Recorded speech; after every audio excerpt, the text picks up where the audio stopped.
Now recognizes the gentleman from Michigan, Mr. Huizenga, Chairman of our Monetary Policy and Trade Subcommittee, for 2 minutes.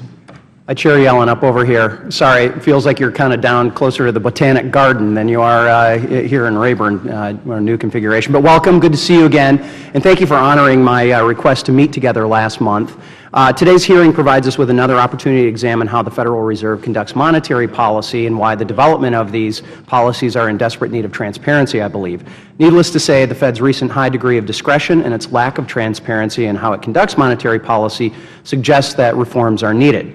I've continued to encourage the Federal Reserve, as you well know from that conversation, to adopt a rules-based approach to monetary policy and to communicate that rule to the public. The Fed must be accountable to the people's representatives as well as, more importantly, to the hardworking taxpayers themselves.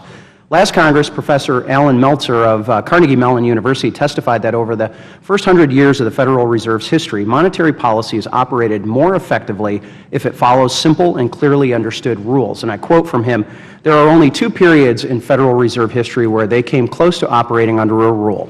That happened to be the best 2 periods in Fed history, in 1923 to 1928 and in 1985 to 2003. In the first case, they operated under some form of the gold standard. In the second, under the Taylor rule, more or less, not slavishly, but more or less. And those were the 2 and the only 2 periods in Federal history that have low inflation, relatively stable growth, small recessions, and quick recoveries." That's Alan Meltzer. Well, Chair Yellen, I ask that you work with me and this committee to develop a foundation for a rules-based monetary policy that will properly, not slavishly, to borrow a phrase, constrain the Fed's discretion without sacrificing the proper independence the Fed has, while also allowing the Fed to be more transparent in formulating and communicating monetary policy to not only market participants but also to the American people. So thank you, Mr. Chairman, and I yield back the balance of my time. Gentleman yields back.